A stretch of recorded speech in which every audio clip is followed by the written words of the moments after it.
Nagbabalik ang Boy and Chris, mga kaibigan. At tuloy pa rin ang pamamasyal natin dito sa La Mesa Eco Park. Tanong ng bayan, Rachel Christian, hindi namin alam kung ano ang estado ng inyong relasyon. Kung dadaanin nyo sa kanta, mag-usap nga kayo, magsagutan kayo kanta sa kanta. At huhulaan namin kung kayo nga ba'y nagkabalikan, kayo nga ba'y nagliligawan. Sige nga. Cause it's you who fills the emptiness in me. It changes everything I see. When I know I got you with me. Wow, sagot, Rachel. Sige. Only I will be there. Kayo ba, kumusta na ba talaga? Nasaan na ba talaga ang inyong relasyon? We are good friends right now. And we're glad, hindi ba? Was it hard to be friends, to get to where you are today? May mga times po, Tito Boy, na naging parang ilang kami. May ilangan. Gaano katagal ito? Fluctuates. Depende. At depende sa... Depende sa sitwasyon. Important thing is whether what happens, kahit ano mangyari, in the end, we always make it a point na maging okay kami siya. But there was no point na nag-iwasan. There was no point na I don't want to do a show dahil kasama ko si Christian. Rachel, wala. Wala naman. It never affected work. No. Ay, ang ganda. Maganda po. Talagang, at saka, maganda rin din po sa amin kasi nag-start kami as friends before, yung barkada. Right. Kaya, mabilis din po bumalik yung gantong relasyon sa amin. How did you break the ice?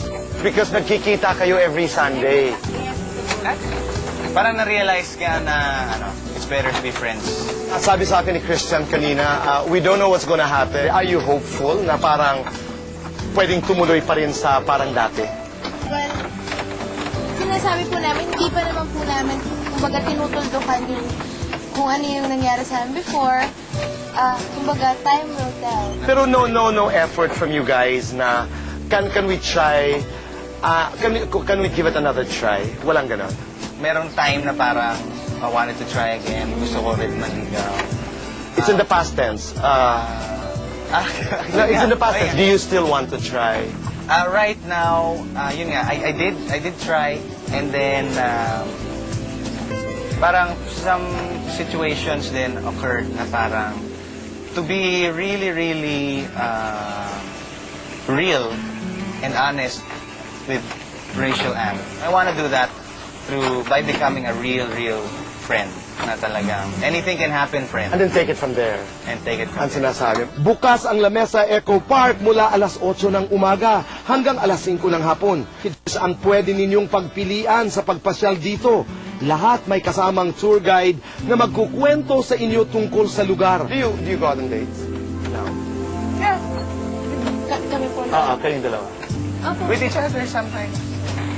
Meaning you eat out, you go, nanonood ka ng sine, you go shopping. Opo, minsan. Not as much. Pero not as much nung kayo.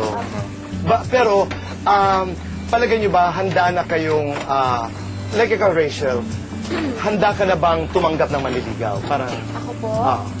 Parang, kung ako po tatanungin, hindi po, Tito Boy. handa ka na bang makita si Christian, halimbawa, na may ibang nililigawan? Depende po sa kanya gusto niyo. Hindi, pero ikaw ang tinatanong ko, kaya mo? Handa, kung yun po yung gusto niya, syempre, okay na po sa akin. Masakit yun, ha?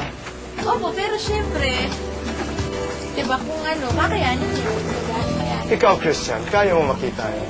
Parang same answer din yun sa akin. Parang hindi pa rin ako ready to date other girls right now. Or to see her date other boys, di ba? Or honestly, to see her date other men right now. Ang hirap mag-let go, di ba? For me, medyo matagal ako. Medyo matagal. Ikaw. Ako po, opo, hindi lang halata. So, we'll take it from being real friends. And then, we have to be ready for anything. Kailangan maging ready ako if suddenly this perfect guy comes for her. Then I have to accept that. Dapat, walang bitterness kahit na ano. Kasi kayo, alam nyo na ang pakiramdam kung paano magmahalan.